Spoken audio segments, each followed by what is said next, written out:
MERCOSUR has a lot to offer one another from their unique advantages. Brazil has a large tourist economy with bustling amounts of positions to work in things like hospitality and tourism. It also has a massive natural resources industry in things like coal and gas. Argentina has a large agricultural industry. Uruguay has a large service economy with significant amounts of capital investment to potentially give out. These economic hubs of these countries, cities like Montevideo, Buenos Aires, and Sao Paulo, are very close to one another. Note that even though these countries are very large, geographically, quite conveniently, their capitals and economic hubs are all geographically within a couple hundred kilometers of each other, close to one another, and several of their borders directly intersect, which means that this is a perfect opportunity for them to extend on the existing benefits of their bilateral relations and to actually decrease the barrier of entry to exchange labor to increase their productivity. 3 elements to this speech. Firstly, I'm going to, 2 more elements to this speech. Firstly, I'm going to talk about economic benefits for individual citizens within these countries, and then secondly, going to talk about foreign direct investment and the general health of their economies. The first thing I'd like to say under economic benefits for individuals is that what you're likely to do is fill deficiencies within each other's economies. That is to say that Uruguay has lots of white-collar workers that could be exported to other countries to help things like their public sector and serve the private sectors. That is to say that there is now an incentive to exchange labor in a way that stabilizes other economies, because now you are more mutually invested in one another and mutually invested in each other's stability, which I think is particularly important given that several of these countries do face some economic crises, such as Argentina facing an inflationary crisis that, although has improved significantly, is still not where it should be. But I also just think that the private sector is likely to call out for people and offer things like good wages to attract people to take up the opportunity of moving across the border with with much less restrictions and much less sort of, I'd say, red tape on how you go and apply for things like working visas. I think that's generally intuitively how we would use our fiat in that debate to limit the barrier of entry in that regard. And I think generally you have an incentive to prove economic stability in the long run. I think secondly, importantly, it is now viable to actually go and study in the other economies because you can now work simultaneously within those economies. Things like lowering the barrier of entry to working visas while you are a student, or to generally the working restrictions while you are a student, I think is incredibly important because it means that you can go and study in foreign universities. So for example, a citizen of Paraguay can go to prestigious universities in Montevideo and go and study a skill and go back home. I think people generally have connections to their homeland that still remain despite these barriers of entries. People want to be close to their families. People want to be proximate to their local cultures, even though their cultures are quite similar. And I think as a result, what this prevents is a sort of permanent brain drain in which people go overseas and then never come back. I think this allows people more flexibility in how they plan their lives and how they plan their study, because they can go overseas and study and they can support themselves simultaneously, as opposed to the status quo where they might have to burden their family with supporting them with income from back home in order to actually go and get a degree, and then they have to rush back as soon as that degree is completed because their situation is not sustainably economically viable. I think thirdly, this allows people when they do go and work overseas, noting I will give analysis about why we get higher wages later in the speech, to actually send money home to their families. That is to say that if you are a first generation student in Paraguay and you go and study in Brazil and then you end up staying in Brazil, you're likely incentivized to send the money from your higher wages home to support your family. This happens in the status quo. In our world, it becomes even more viable and more people do it, which means that we get a large economic benefit for average families who were lucky enough to get a student overseas to support their family in the future. But fourthly, I know there's a bit more characterization about their country's economies here, is that you incentivize the connections, or you incentivize building connections. That is to say that in the long run, you generate a large incentive to do things like building a train network between Sao Paulo and Buenos Aires. You increase incentives to improve the road networks that cross these countries to make it economically viable to go back and forth safely and efficiently. This has several benefits. Firstly, it means that people can actually work across borders and live across borders, similar in the way to the European Union. Sure, we're willing to cop that it's not going to be as flexible as walking from one part of Belgium to one part of Luxembourg, but it is still comparatively more flexible than the status quo, given that you have the lower barrier to entry to actually migrating increases the incentive for you to improve those connections. But also I think this has flow-on effects to the ease of trade, right? Like in the long run, if there's incentive for the governments of these countries to put capital into infrastructure projects which begin to slowly improve the connections between their major cities. That means it becomes cheaper to actually export goods, it becomes cheaper to exchange goods more, and increases the incentive for those goods to be done so freely, which I think means everyone in these economies makes more money to the extent that businesses have access to more markets and therefore can become more productive. The long-term impact of this is that the more productive your economy becomes, that is more tax revenue for the government, which I think is particularly important in places like Argentina, which is particularly starved for that type of government fiscal firepower, but I'll expand on that later in FDI further. I want to do some preemption here, because this negative team may come out about a case about how it's actually not in these countries' interests and will actually break down their relationships because there's a form of brain drain. I think generally in our world, you actually increase the incentive to be competitive to minimize the unstrategic movement of labor that can come for your country, that can go from your country to another. What this manifests in is that you have less incentive as a country to do things like union busting. You have an increased incentive to give better working conditions for your workers so that you can actually remain competitive on certain markets. I think this generates that competitive incentive between these four countries, and as a result means that you get a major quality of life improvement for people. Weigh the fact that workers in certain sectors can now demand better wages because it's now easier for them to quit and go and work in another country, which means that because those countries want to minimize the unstrategic movement, they have an incentive to actually meet those demands, or at least compromise in some way to improve and be comparatively better than the status quo. Let's talk about foreign direct investment. Because I think firstly, this is a signaling effect that the bloc is attempting to stabilize their internal economic crises that they individually face, in an attempt to pool risk because their economies are becoming more interconnected and they're exchanging more labor and more capital. What this does is I think make their countries more attractive to foreign direct investment, or at least they do not continue to lose foreign direct investment as they are to some degree in the status quo because their individual crises make them seem like an unviable market to export into. I think secondly, you have startups more easily able to export with lower labor transfer costs, and with that generally lower barrier to entry, it's easier to gain partners in foreign markets. It's easier to expand and move your workers and send expats overseas in order to begin to expand your business in other markets, which means that the confidence prospects for the private sector in these economies improves drastically, which means that it's more likely that businesses are going to take on more labor. They're going to hire more people, open more positions, because there's now better prospects for exporting to other markets and being more competitive, which means that you will likely see a decrease in unemployment in certain areas of the economy, to the extent that businesses now feel confident that they can export more easily and then prosper and make profit from other markets. I think thirdly, there are now more pathways to investment because you can do things like better develop interpersonal relationships.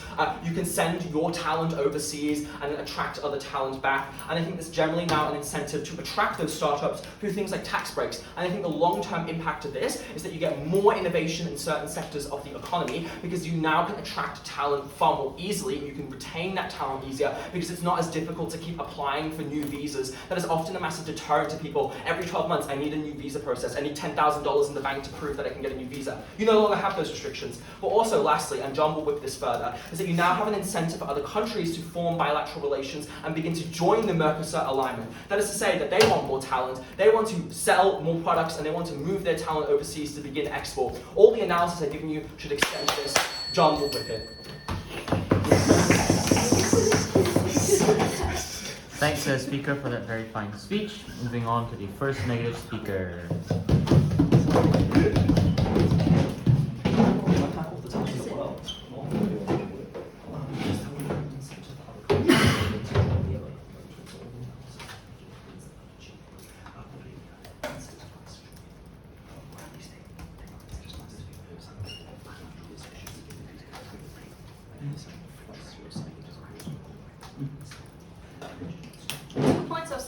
And then on my first substantive about how this actually creates more disunity within MERCOSUR, and secondly, how this is not actually going to create any productive economic benefit to the member states within MERCOSUR. Firstly, on setup.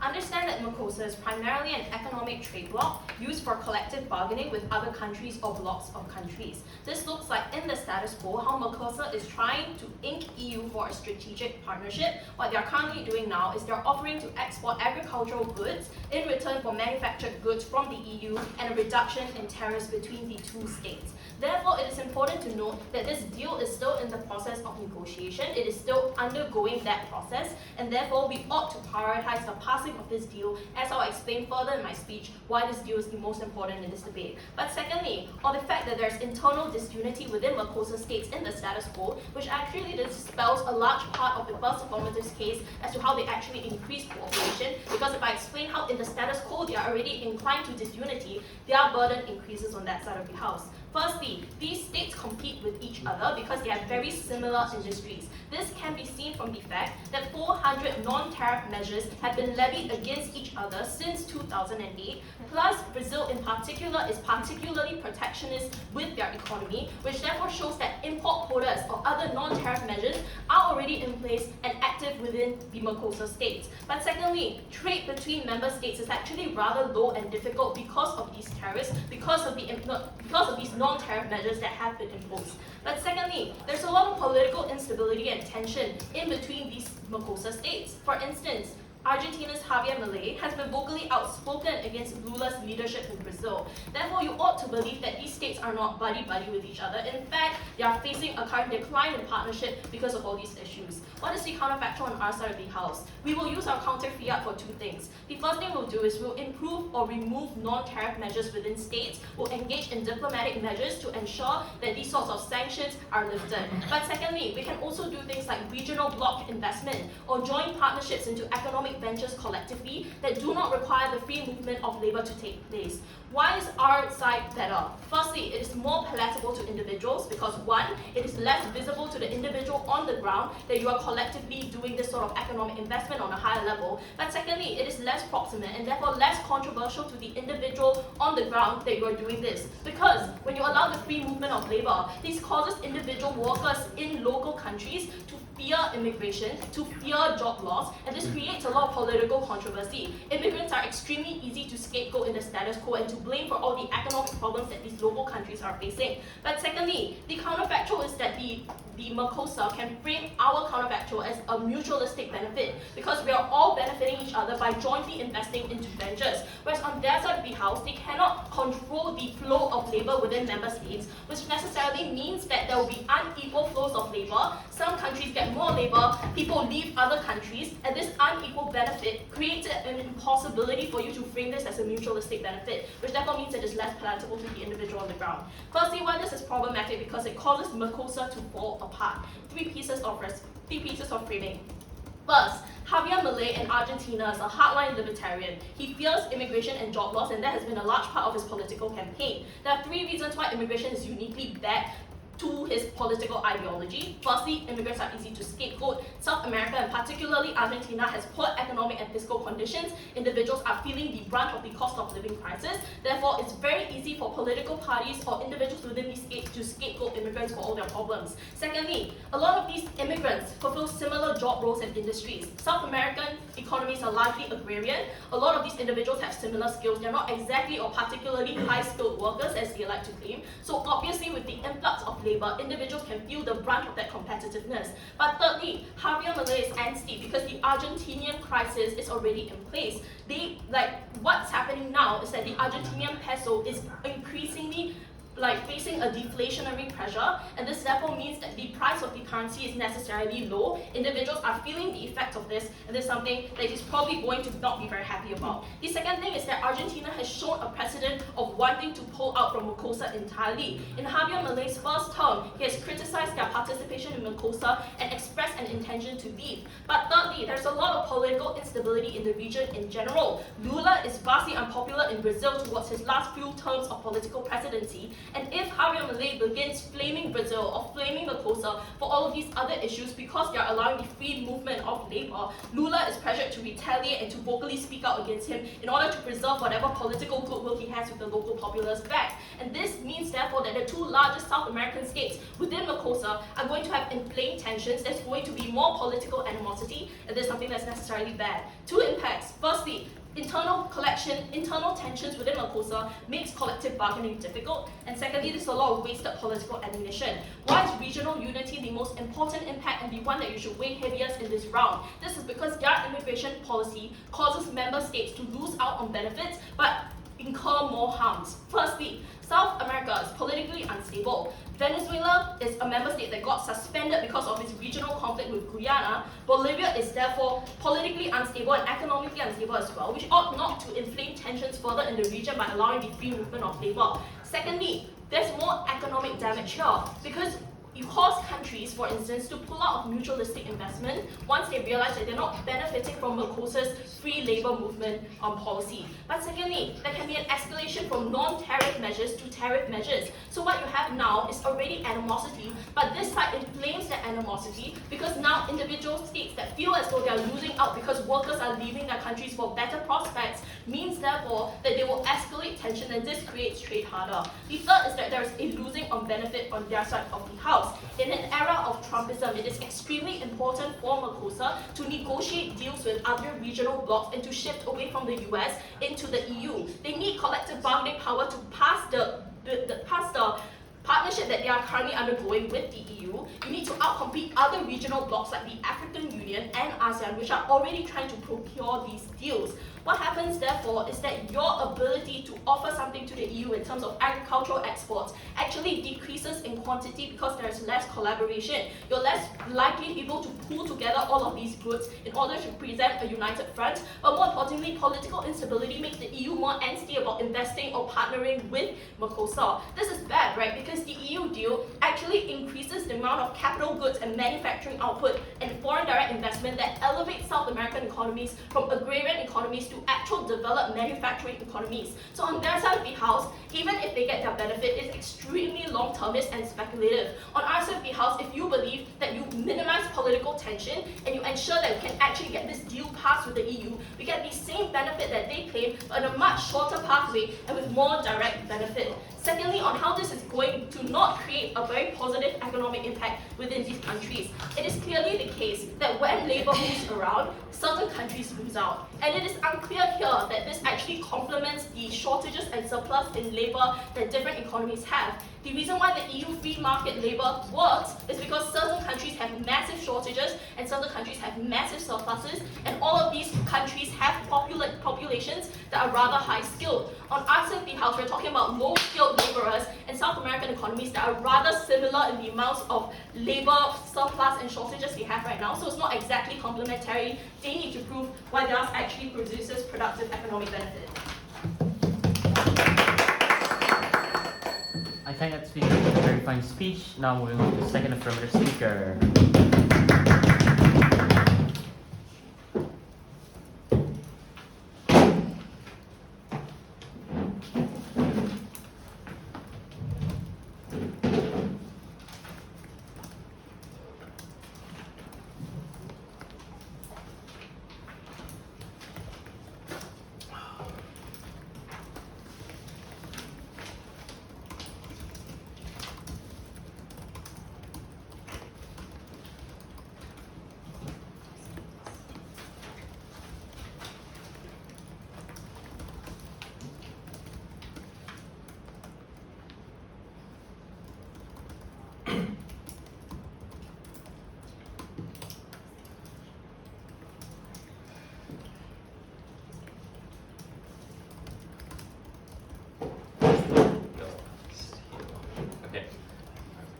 Starting 3, 2, 1.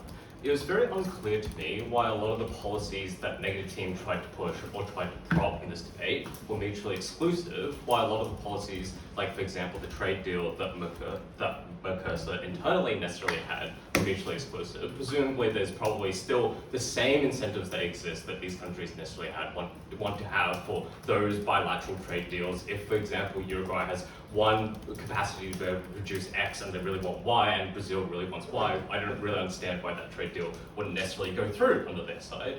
A couple of things I'm going to do in my speech. Firstly, I'm going to talk about whether these, small countries necessarily miss out, or whether the big countries are, suck up all the talent and people and capacity for the smaller countries. And then I'm going to go through it and do some more line-by-line stuff. And then lastly, I'm going to talk about why other countries are likely to join and why this is good for the region in general economically. Let's talk about why, under their best case scenario, why big countries still, don't fuck everyone over. I think the first thing to say here is that I think they just benefit one. Like they say that there's a lot of regional tensions that necessarily exist, but it's unclear why the regional tensions in this particular area of the world, the examples that they give, one, were like all outside of the trade bloc that necessarily existed, right? Like there were different regions in South America. But two, like it was unclear why that was necessarily so overwhelming that, for example, a country like Brazil still wouldn't desire the necessary labor that they wanted to build up their steel manufacturing industry, or their ship manufacturing industry, or their airplane manufacturing industry, right? Obviously, they still have very strong economic incentives to develop those things.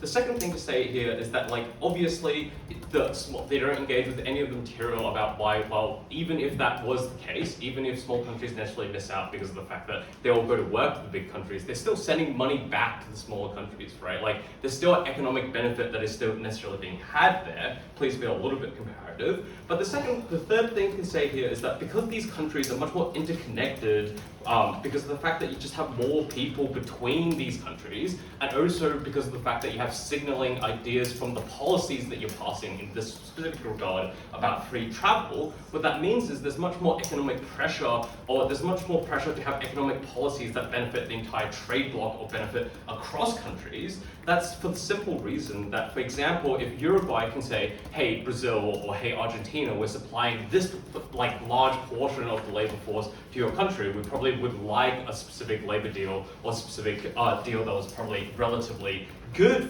for like our country in those regard. Under their side, they have no capacity if there's a disproportionate power to be able to, I guess, like benefit in that regard in regards to like trade deals, etc., etc. Let's talk about brain drain, because I actually think this is really, really important, because I think there's a couple reasons why this is just like not, I guess, that relevant. Like of a push, I guess. I think the first thing to say here is that the countries are just like not very that different in regards to overall development per capita, right? Like sure, Brazil is a much bigger economy, but that's because Brazil is a much bigger country compared to, for example, Paraguay or Uruguay, but they have specializations in different industries. Like for example, Brazil has specializations in steel, and Argentina has specializations in large degrees of like agricultural output. In that regard, which means that it's probably beneficial to have the capacity to be able to learn from those other countries and free flow of capital to be able to learn from those countries, which means that the brain drain that they necessarily claim doesn't really exist, because you want to go to, for example, if you're Argentinian, you want to go to Brazil and learn better techniques to bring back to, for example, Argentina, right? Like, there's no reason to stop you from coming back because the distance is relatively small. It's not like you're moving from like, you know, Southeast Asia to like the United States where it's like very, very like big distances, right? Like it's relatively small distances as we give to.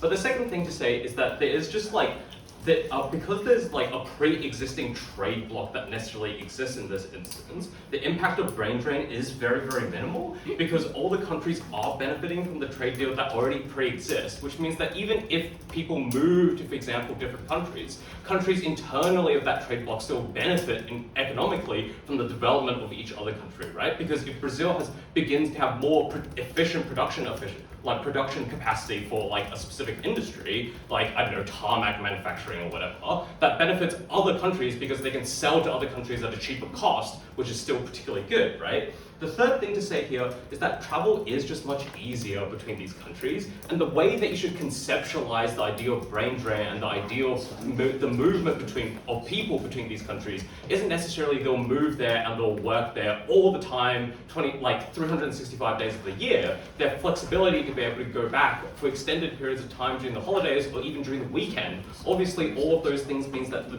impact of brain drain is relatively small. I'm going to then go through and do some line-by-line rebuttal about the specific setups that they try to run and the counter fiat that they try to use, because I think this is particularly important. Because I think the first thing they tell us is that, well, I guess like the trade deal is very, very important. The most important thing in this debate is like the prioritization or passing of this, like, I guess, agricultural trade deal or whatnot. But I think the first and foremost thing is obviously this trade deal is still relatively certain that it would not be likely to happen. Otherwise, these countries probably wouldn't be, like, this debate wouldn't happen, right? These countries would never consider a free movement deal if there isn't already a pre-existing strong trade deal network that exists between them. The second thing to say is that, again, it's not mutually exclusive. They never explain why it's necessarily mutually exclusive. The second thing they say, well, the second thing they say is, well, these countries actually don't really like each other very much.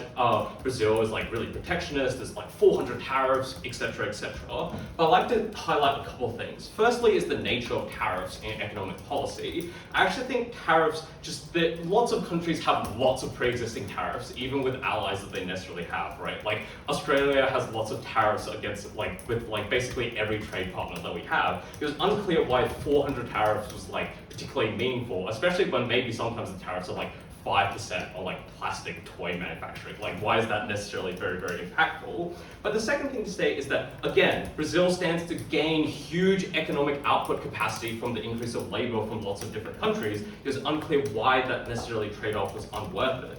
The counter fiat that they necessarily provided was, well, we would remove a lot of these trade tariff barriers that pre-exist, and this is super good, beneficially for economies. I think, one, they never proved why these barriers were particularly good, but two, I actually think this is a really horrible policy that will be really unpopular in most countries, because the way in which countries use tariffs, even small tariffs, are, for example, to protect specific industries that they have incentives to protect, or as a part of pre-existing trade deals that exist, which means that when you get rid of all the policies, the capacity or the pre-existing deals that you have had in regards to internally within the trade bloc all go to shit. Because the fact that, for example, a lot of internal, cross-lateral trade deals are well, we want an extra, X supply of this, but we don't want to, but we're aware that, for example, if we have increased supply of steel, that might mean that we get,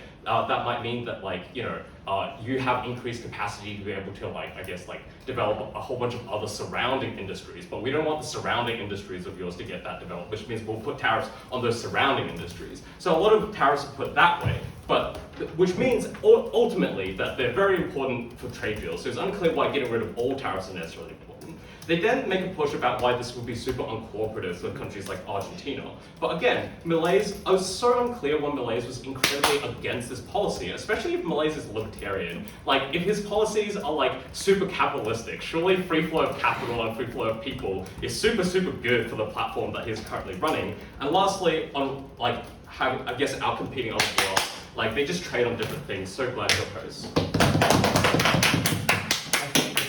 After that fine speech, now moving on to second negative.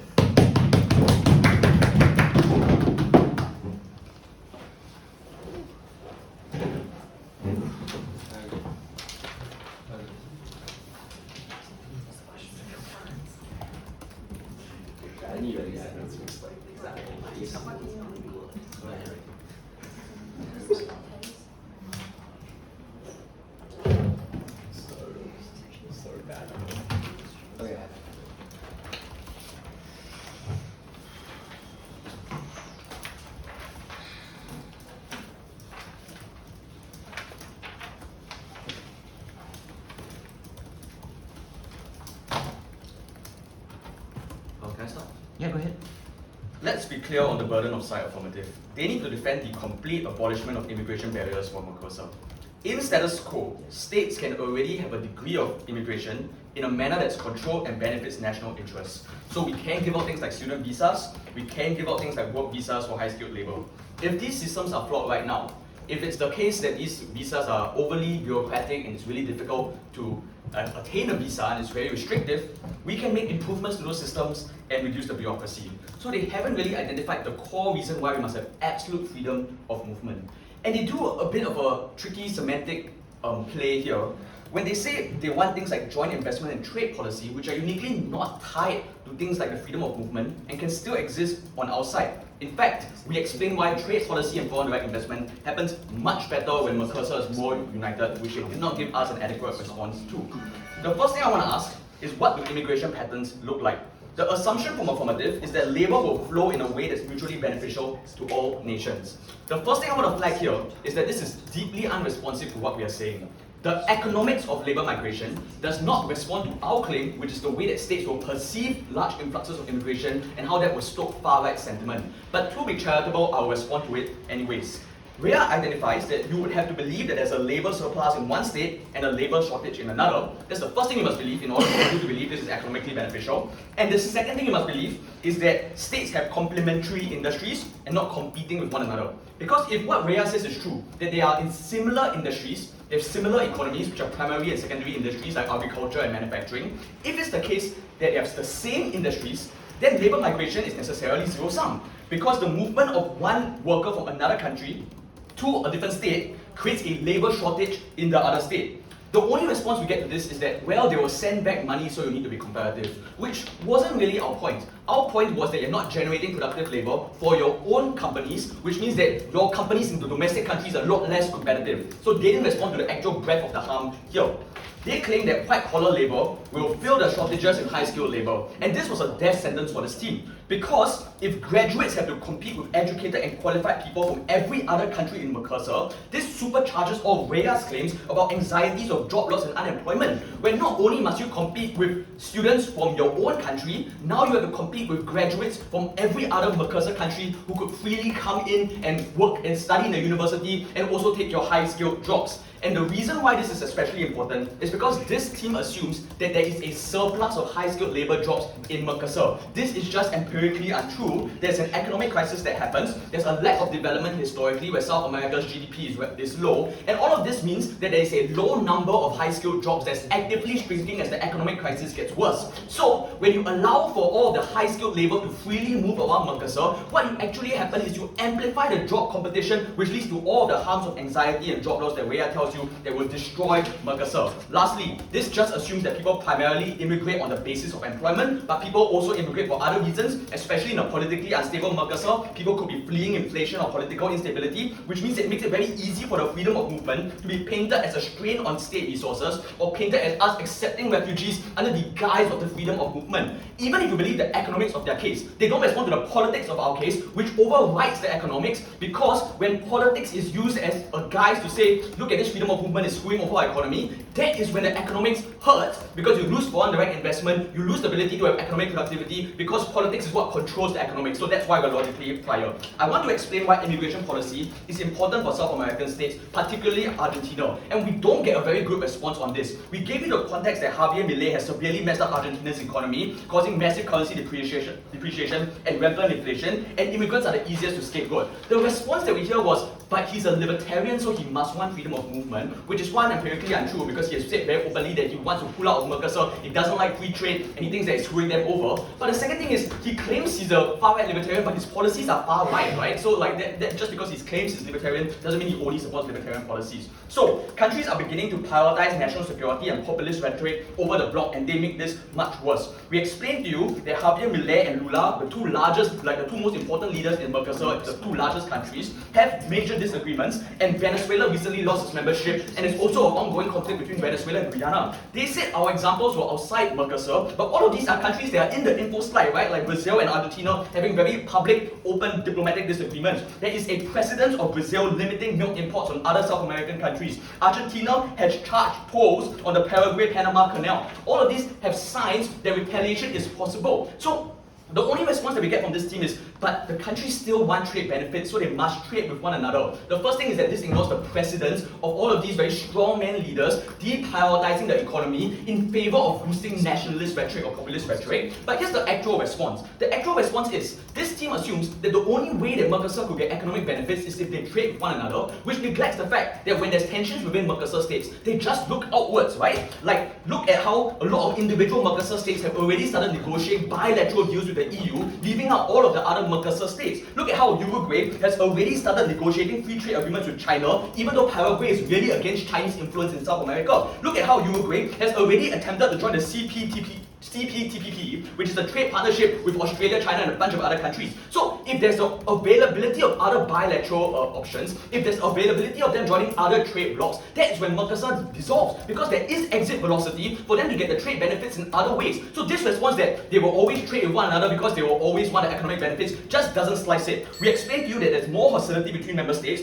and consequently, MERCOSUR loses bargaining power and competitiveness. I want to do the weighing here. They have a very marginal benefit that's largely non-unique, right? Like at best, they prove that some industries get slightly more competitive, and maybe only as an individual benefit to convenience. We explained to you that we can co-opt a large amount of these benefits, but the key thing I want to note here is that all of their benefits are actually hung on economic productivity, right? Like the freedom of labor in and of itself is not a good thing. It's good if it achieves economic productivity in certain sectors. This is where we clearly win the debate, because we explain that introducing tensions would dissolve MERCOSUR or make it really difficult for you to get other forms of economic cooperation. So we get more trade deals within MERCOSUR and more economic cooperation on our side of the house, which wins their metric on economic productivity. They assert that there must be unity currently because there's a freedom of movement, which is just false because currently there's non-tariff measures heavily. MERCOSUR is a trade zone in name, but if you actually look at the details of the trade agreement, there is a bunch of non-tariff measures. And they say this is normal, but look at any other trade bloc like the EU and ASEAN, we don't have those kind of non-tariff measures.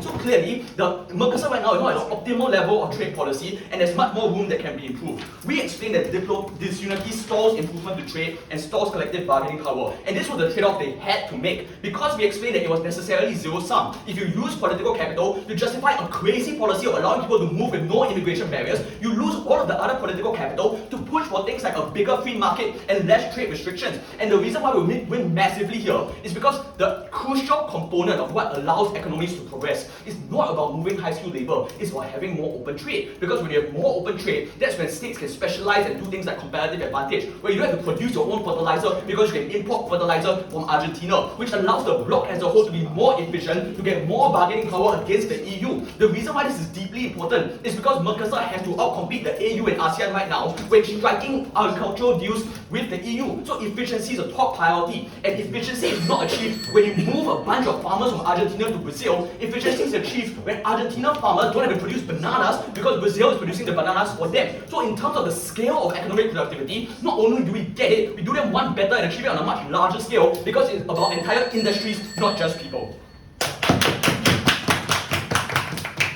I thank Second Neg for the fine speech. Moving on to third act.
Some negatives lost this debate because they made broad assumptions about how immigration, about how trade works, and they haven't done this debate specific to the geopolitical state of South America, how it is uniquely different to how immigration, how other things work. They don't mention how important regional stability is to countries despite geopolitical differences. See China and every single country in Southeast Asia, even though they may have geopolitical disagreements, even though they are like constantly fighting, they still value regional trade because trading with your regional partners is so important. It is the most efficient and effective way to get easy and free trade, and making this far more free in South America is going to have positive benefits on the ground for the people on the ground. It is going to make the region look more stable. It is going to allow South America to access a pathway to creating trade deals with the EU. Okay, first on how, so their entire case, all of their benefits rely on this claim of geopolitical and regional tensions being aggravated to the extent where it makes this kind of free trade deal fail, right? So here is why immigration and scapegoating simply do not work the same in South America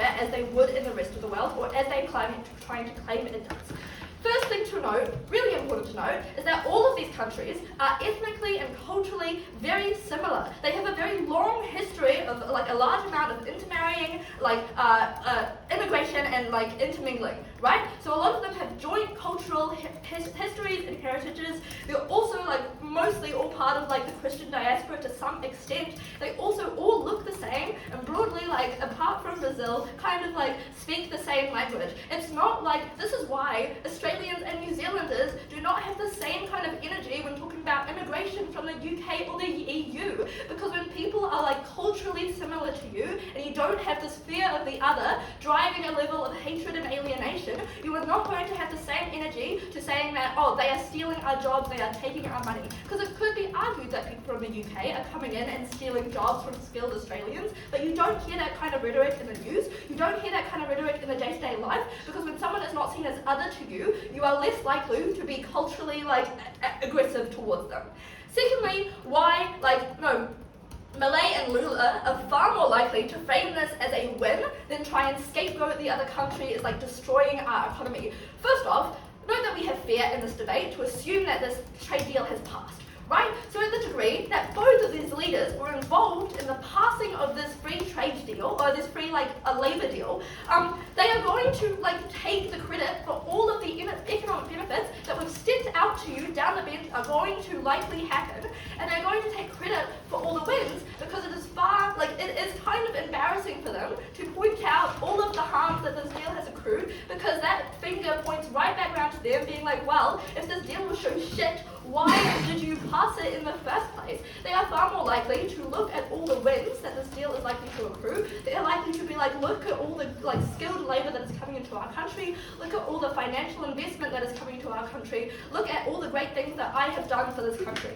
So they are far more likely to boost up the wins of this deal than try and tear other countries down for their own benefit. It's far more beneficial to them, to their egos, right?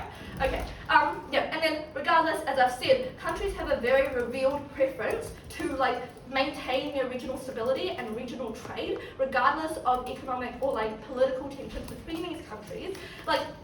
So this responds to all of the stuff that we hear at 2N about how these countries want to exit these trade deals, because you're not going to easily give up on your most proximate trading partners, because you have had trade deals with them for centuries. They are going to be very economically valuable to them. It's very easy to get trade in between them. And when you have economic or global crises, canals being shut off, or global pandemics, those are your trade partners that you're going to try and hold on to the most, right? They are the most stable for you. They are the most proximate. Okay. Secondly, how we flip stability and being able to actually improve working conditions in these countries, and improve the visibility of stability, so we can get trade deals internationally with actors like the EU. I think the first most important thing to note is that the EU is probably going to see this deal as very beneficial, because it's seen as mirroring the EU's policies and ideals around how positive trade works in a region, right? So they're going to see it as the South America is mirroring their kind of ideals of how you work productively with other countries in your region. They are going to see it as a step towards stability, is probably going to be seen as very beneficial. But also note all of the stuff that we stepped through quite quite well for you at first and second, on how, first off, they tell us that, oh, well, how can we claim that you're going to get better trade? How are you going to claim that you're going to, get better trade deals, get more regional investment, when it is easier for countries to, shift their labour around? They are more likely to expand into different regions. They are more likely to send labour into different regions. You are inevitably going to get more, regional investment when a company sees that, oh, it's so easy for us to move into this market, we could easily make money out of this market, it is a no-brainer for us to shift there. They tell us that, oh, well, you can probably just improve the visa process.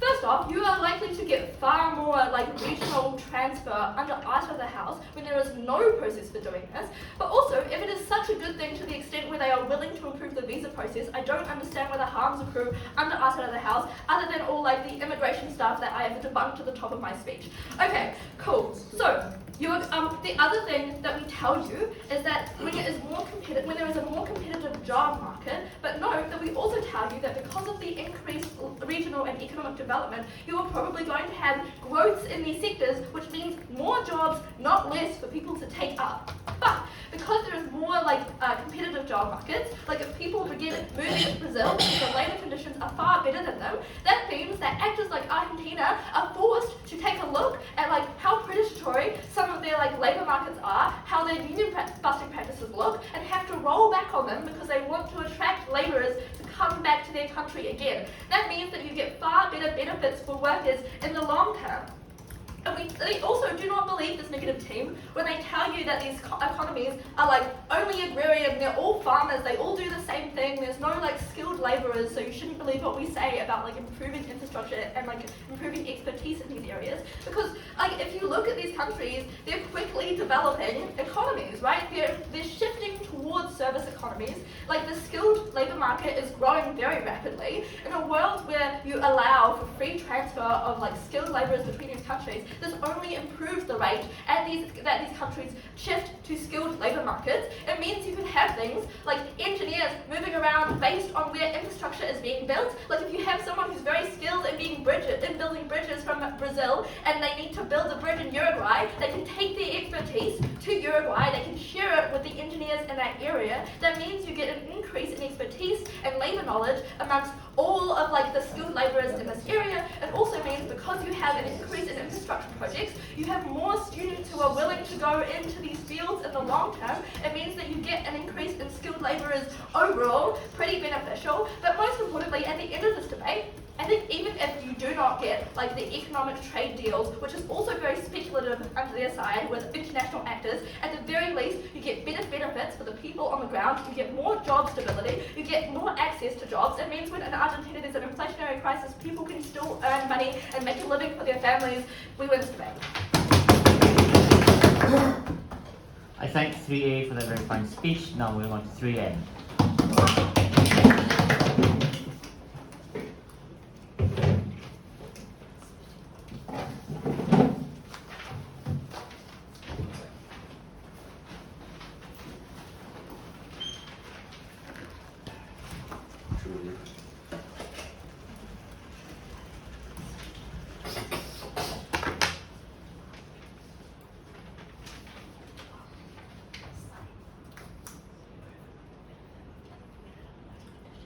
I want to first ask a simple question. At the end of this round, where is the benefit that this F team can rely on? Because their claim is that you need complete freedom of labour for nations to specialise, for startups to get FDI because they have the best labour, and for students to be able to work while studying.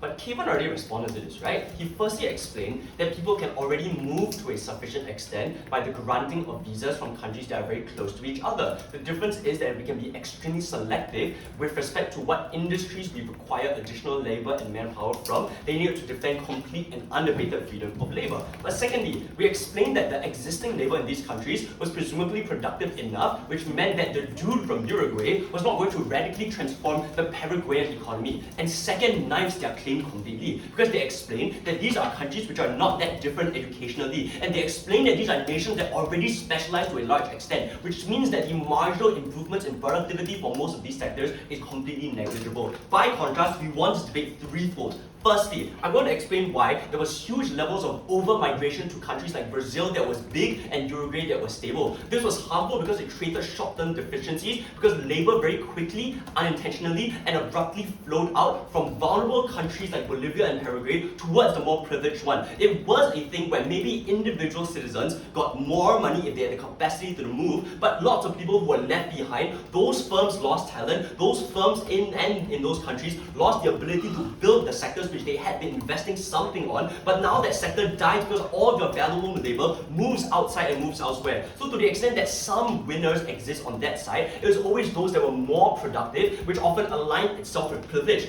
They had two defences. The first, they explained that the demand for labour means that you get better working conditions. Yes, but that demand for more labour comes from the firms in Brazil that exacerbated the imbalances within MERCOSUR because it increased the cost of production for firms when they employed their workers in the more vulnerable countries. Their second response is the money can be sent back, but obviously a lot of the citizens that go there to other countries are probably getting exploited to an extent, or just more generally, the cost of living is higher there. So how much money are you actually sending back? Clearly the comparative is better when by and large the labour stays there and improves the productivity of the nation where they come from, and the money doesn't need to go through hoops and barriers to elevate the community. This is already debate winning. First, the harms activate now and are certain, and they extend to more sympathetic actors. is that on scale, the imbalance with respect to brain drain is such that a lot of it is very unintentional and creates all of these negative externalities. But second, again, the benefits are extremely speculative on that side, so you shouldn't take this gamble. If we need engineers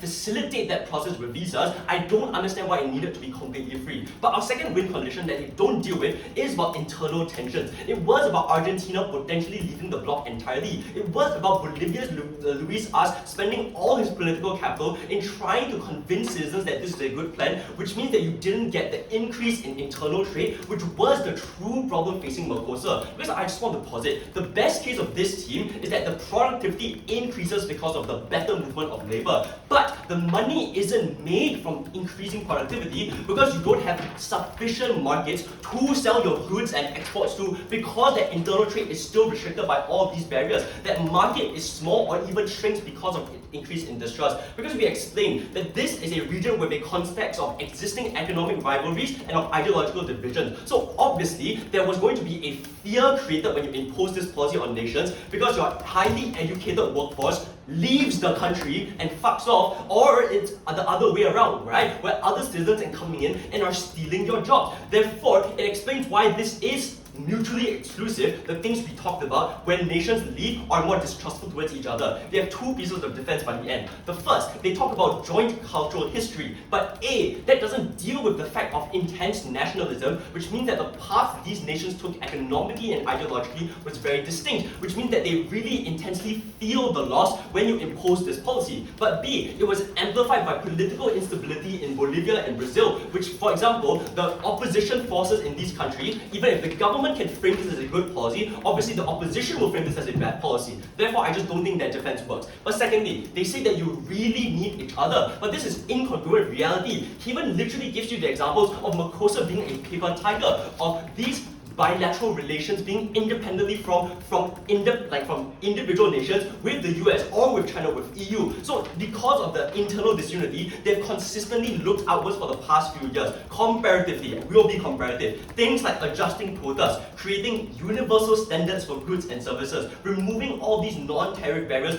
or certain tariff barriers is just more palatable and easy to do for the majority of these nations in MERCOSUR. Because it's more invisibly felt versus being viscerally felt when you see the movements of your brothers and sisters either leaving you behind or them coming into your country and stealing your jobs. You can convince your citizens more easily when you can frame this as benefiting the entirety of the region. But B, it's clearly just more adjustable and can be more selectively used. So that means that everyone is happy on the outside of the house because you can fine-tune and horse trade where that sector improves, but this one improves on my side of the house, so it's a win-win situation. But it's likely that there's a lot more win-lose situations on that side with an unabated movement of labor. Therefore, that explains why our policies were likely going to pass and solve the real root problem of internal disunity. That is important because firstly, MERCOSUR obviously, when it trades better internally, the benefits are equitable and extend to all nations. But secondly, the long-term trust engendered by this process of doing things means that the gains multiply over time. So they can have this win in this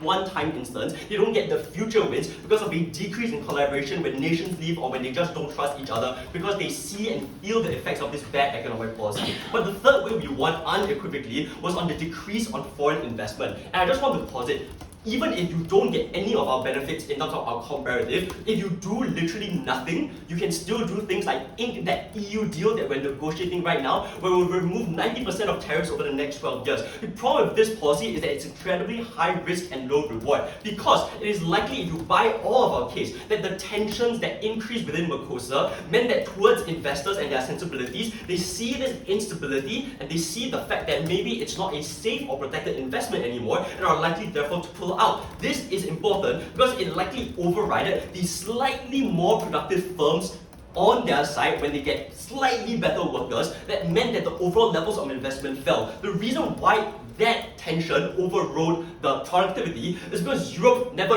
looked to this region for their awesome workers. They've always looked to this region for agribusiness. For example, Brazil has awesome Zebus cows that I've eaten and they're awesome. It's about the things about like them having copper and lithium deposits, which is why they want green investment there. Like, you don't need them to have the most productive workers in order for them to want to invest in your country, but you do need them to be politically stable. You do need the bloc as a whole to be willing to trust each other and to a large extent. That's why Cavan's material matters. He explains that these are nations that are likely going to like the EU for instance, or the US or China, they are so flip-floppy in the status quo given regional and global instability. If they see that this is just not a safe bet, they won't want to negotiate with this bloc, they want to go outwards to the AU or towards ASEAN. Maybe that would be good for me, personally, maybe. But it might just not be a good idea for these citizens of MERCOSUR, which I think both teams agree is the most important in this round thus far. Therefore, because we explained three things. First, the over-migration is just going to be very haphazard. Two, this increases internal tensions, which means that you don't get long-term trust and increase in internal trade. But three, this decreases foreign investment in the long term. You cannot pass this policy. I thank Rian for the speech. To conclude Neg Bench, inviting Neg reply.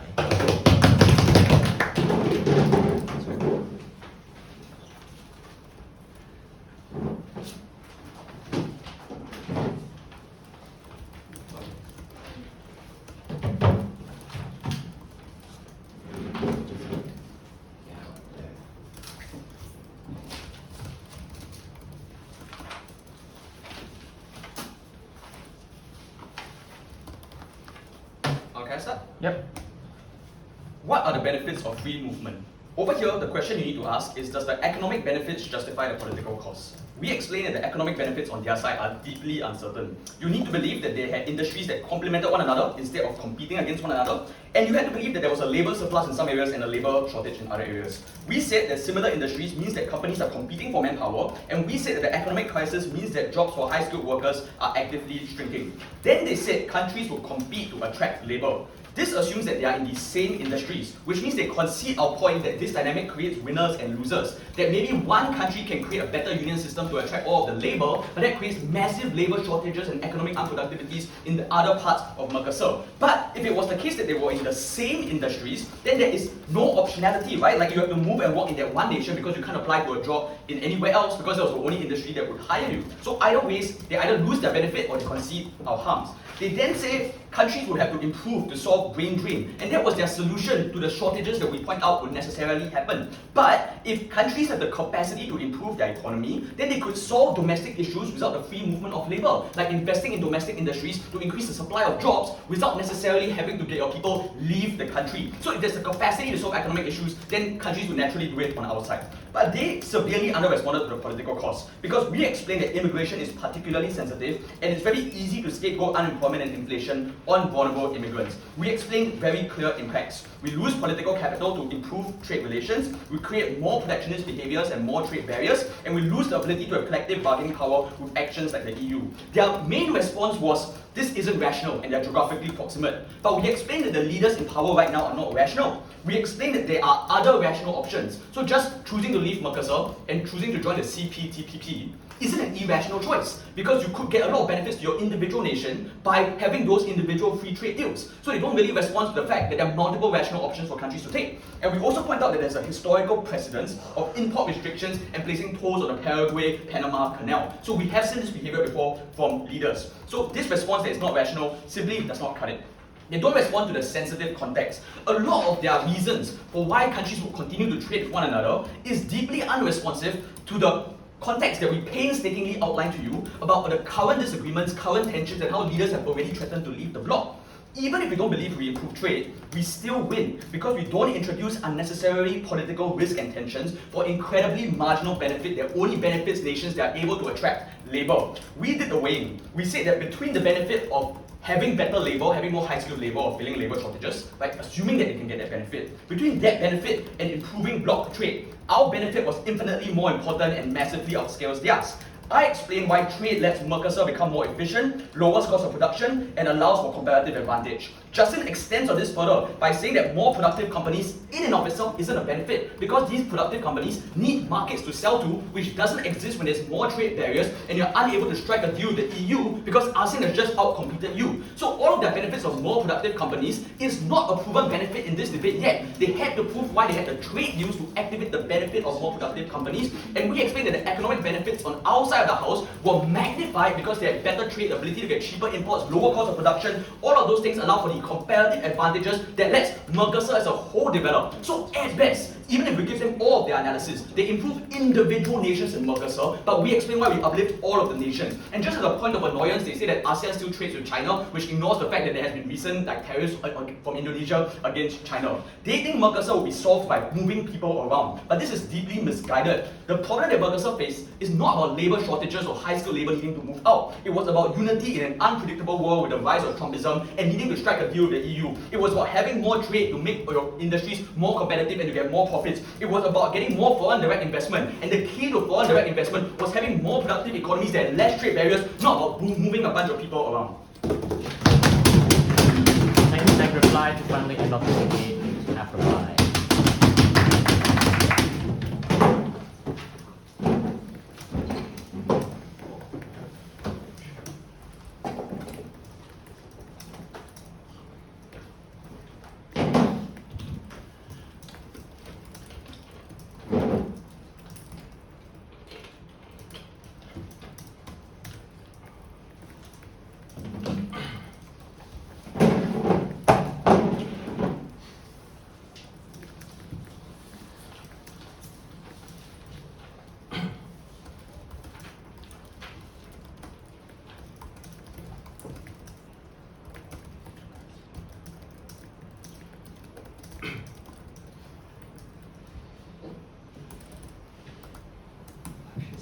What I find most unbelievable about the neg case is believing the fact that, well, countries make pure decisions of economy based on pre-existing tensions, no matter how minor those tensions are. If those tensions exist, well, countries will always act on those tensions and never consider economic benefit in any capacity. I'm unsure why that's the case when you can observably see lots of countries in the world have economic trade that are in tension, like the United States and China. They still trade, but there's a massive tension. A couple of things I'm going to do in my reply. Firstly, I'm going to talk about, is politics logically prior to economics? Then I'm going to talk about the economic policies, and lastly, I'm going to talk about this anxiety push, I guess, that's left. Okay, let's talk about politics. Because negative tells us, one, well, there's lots of tension that exists in these countries currently, i.e., and they give us lots of examples like milk tariffs or, a plethora of other things. But I think broadly there's a couple things wrong with this. Firstly, this never proves that these tensions will be a tipping point in regards to the calculus that these countries make in regards to their economic policy. But secondly, there's a logical link missing between the tension and the fact that this is necessarily logically prior. So it's unclear why this was in fact logically prior to economic trade policies and why economic trade policies cannot exist independently of these things. But we also tell you, if that wasn't good enough, at third, that for example, these countries, have things like a lot of cultural similarity, a lot of demographic similarity, a lot of historic similarities that necessarily exist. That means a lot of the tensions that they try to push that exist that are outside, that are from frames of other areas of the world that have other much more tenuous relationships with each other no longer apply to these regions. We also tell you that, well, there's already lots of pre-existing trade deals that exist between these countries that they like to trade. The response from the negative team was, well, these trade deals are currently very amorous and they're very, very bad. But I ask you, why is that necessarily the case? Because they just assert that these are necessarily bad, whereas we give you characterizations like, for example, tariffs are very normal and a part of everyday trade policy that exist, and it's unclear why that was particularly amorous. The second thing to tell you is, well, this was really, really easy to, for example, a scapegoat for the far right, like Javier Milei and Libertarian. But I think, firstly, the RIB probably knows that Milei's policies are mostly about defunding the government and promoting libertarian values in the economic sense. So it's probably likely that he probably really liked this policy.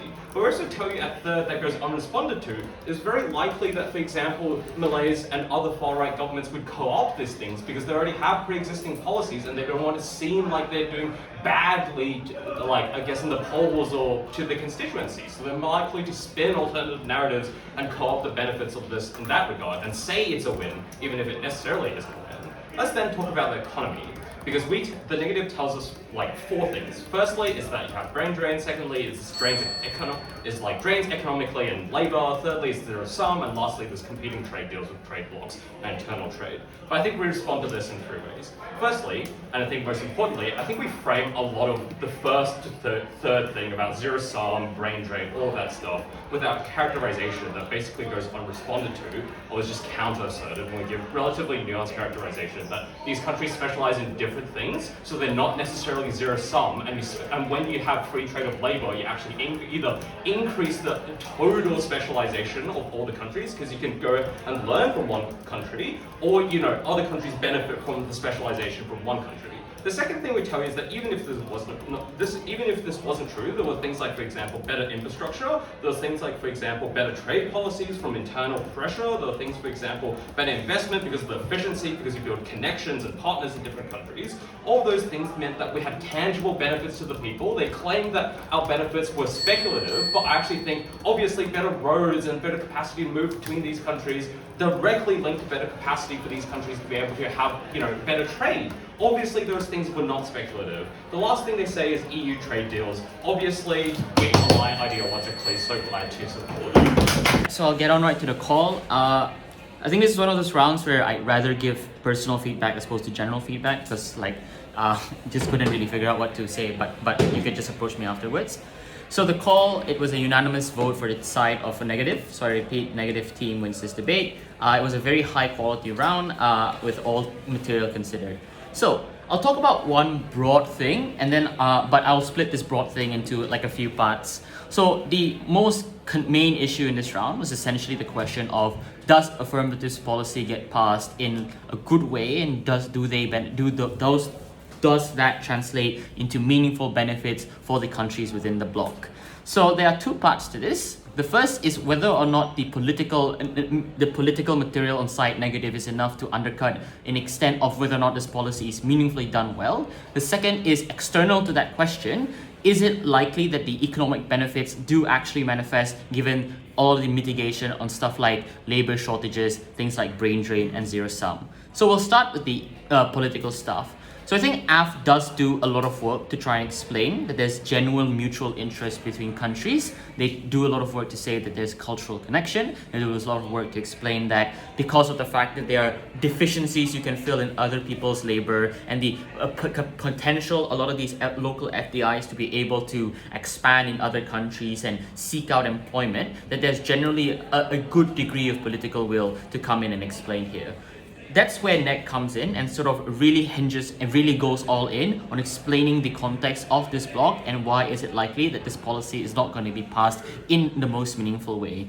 So the chunk of the NEG claim here mostly explains to us that the way that this bloc has gone is through a lot of political tensions that has happened in the past and also in the future. So there's a lot of empirical claims given specifically on the nature of Argentina, the way that they have done policy, the way that they have interacted with the other in the bloc, and the broad conclusion of this being that there's high existing political tension and all of these harms that overall leads to this policy not going to happen in the first place. So I'll ask here, will not pass in the first place per se, but more of just the past in a bad way, or leads to the harms that NEG described, which is just the instability creates a lot of political rhetoric against migration. There's far more protectionism, that it increases in a scale that is very, very bad for a lot of people, and generally it just leads to far worse off impacts in the future. The way that I've tried to deal with this is to first explain that political tensions is not the tipping point, and I think it's fair to point out that you can trade with China and ASEAN and stuff like that, and they explain that regardless of this, even if there were pre-existing tensions, we are trying to fix this because of the fact that we already have even if there's existing tariffs, these are things which are fine and people already do those already. There are already pre-existing trade deals, and this is just kind of increasing the pie. But I think the reason we believe next side a little bit more is because of the fact that a lot of the material on political impact is successfully proven to be prerequisite to any other form of economic benefit, and thus undercut the presumption of mutual interest. Because even if AF is correct to point out that you do want incentives to build together mutual interest for the very reason of free labor, the first question I ask is, how are you able to go above and beyond to fix the existing tensions in a way that does not cause side effects? Because NEG describes a whole bunch of side effects or perceived side effects that these countries are able able to paint upon this policy, the only response we get is that you can frame this as win comes in 3A. The problem here is I think that also gets responded by 3N when they explain that the extent to which you can frame this as a win as opposed to the other side effects that are likely to be perceived by this country do explain to us that it's not necessarily clear to what extent there was a political will to ensure this policy is going to be first popular but also sort of implemented in the way that Af described. And I think this is important to resolve because even if it doesn't take down 100% of affirmative's economic benefits, i.e. you can still believe some extent of the free flow of labor and the incentives to build infrastructure and the incentives to move across and do, what this does is highlight a crucial impact that does two things in the debate. The first is that it does take down the likelihood of benefit that comes from Af's side, which is the benefit of everyone being able to just mutually help each other by saying that if the political context is unstable and everyone is scared of economic crisis, which then decreases the tensions and stability, I think it logically leads us to believe that a lot of the harms that come to probably the people on the ground who need these opportunities don't manifest in the way that Neg very explicitly described. But also I think it's important to point out that Neg is correct to point out that, like, firstly, alternatives are fine in terms of the fact that the neg alternative of just ensuring trade deals, this still has the same benefit of mutual interest, but I think they exclusively nuance this by explaining that it's far more easier to viscerally think about the fact that your brothers and sisters are leaving when there's free flow of labor and there's now far more immigrants in the country that you have to compete with. That's probably going to cause more fear. And I think what Af needed to explain here was to be able to explain the incentives of these countries to work with each other beyond what is saying, instead of being a little, like, I would say that there was a slight extent of dismissiveness towards the political tension material that Neg explains. I think if there was more direct rebuttal to that material, it would have, maybe there would have been a bit more, but Neg is able to get away with it. Alongside that, I think Neg makes a correct observation that you can still have some extent of a free flow of labor, and I think the issue with side affirmative here is that they do not explain the extent of exclusivity that their policy is able to have. I.e., why is free flow labor the crucial tipping point if you can still provide student visas, as Neg already pointed out? So if you want some extent of benefit from things like student visas, this is probably not going to occur. That talks and resolves political benefit. I think it is one half in which Neg wins the debate because the full extent of it kind of takes down, and I think they explain why it's logically prior, because if there are far more tensions, that means the ability for like things like FDI to come in, the ability for people to quote unquote feel safe or even have a job in the first place when everyone hates each other is probably undercut. Let's talk then about the this economic contention, which is a lot of the way that Neg directly responds to the material on affirmative. So a lot of Neg's response basically boiled down to explaining that, number one, that this is going to lead to a lot of brain drain and specifically a lot of like a lot of harms in the way that labor outflows likely trickle down to only the most highest places, and this obviously leads to far worse off impacts for people in terms of the fact that it likely just means that more and more people go to the elite country, more and more people go to a lot of these countries. There's also just generally other material in terms of why is it going to be terrible in the economic aspect, in the sense where somewhat intertwined with the tariff stuff, if the political stuff, if there's perceived instability from the fact that this policy isn't doing anything, then there's the risk of a specific much more important deal, but also more importantly future deals that Neg described are very important, etc. And I think there's also a lot of other material on things like, you know, when there are less the capacity to build up markets, and the fact that you have to compete for labor doesn't necessarily mean an increase, as Af would want to describe, of like more like safe wages and more competitive wages or like better jobs things, but more likely either the fact that it just roots down to one country as a whole, or worse off, probably just doesn't really lead to much more benefit in the first place. I think the reason that I agree that Af has quite a lot of stuff to say on explaining, on trying to mech out why is it that there is like that existing ability for people to increase their opportunities. I think we are able to believe to some degree that probably when you are able to move these to these other countries, it means that you can still get opportunity. But I think Neg explains that the opportunity is far more likely limited and more people lose out because it's generally unclear why is it every single country is going to benefit economically. So maybe that's true, you build a bunch of infrastructure between these countries for an incentive to move out, but it's not clear why it helps the countries who probably have the quote-unquote labor outflow. And I think the crucial characterization that Neg is able to elaborate here is that maybe it is true that there are some differences in this industry. I think what the panel thought is that Affirmative mostly just stops at saying they are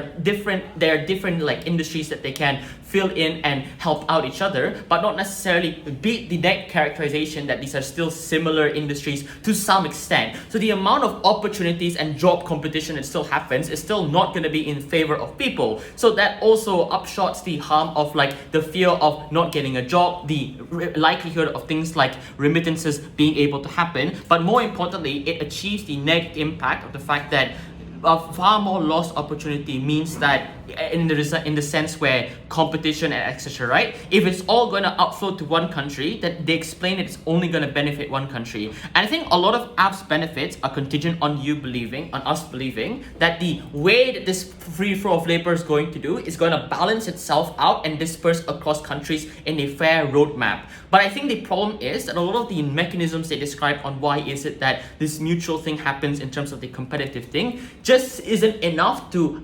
explain why it wouldn't just lead to one country in the first place. So maybe it's true that like there are low labor market costs because it's not so costly to expand, but I think what needed to be done here was to generally explain how is it likely that when these markets like are formed and like more opportunity markets are going to happen for wages and gold, like to what extent is this able to sort of translate into far more benefits that occur towards other countries in the first place. I think at the end of this, the economic benefits on-site Affirmative would still be slightly uncertain even if some capacity exists because one, the fact of the matter that the economic crisis means that shrinking jobs still occur. So the amount of competition to increase the incentives for improvement are relatively limited and there's still much more links that are needed to prove to happen. But on the second level, the whole stuff about the labor ratio going into just one big country at a point in which they can just kind of take all the outflows probably leads us to believe that the full extent of apps benefit doesn't occur. So Neg's response is able to be able to win that. So that's all for the OA. Thanks everyone. Yep. I think it's lunch, yeah.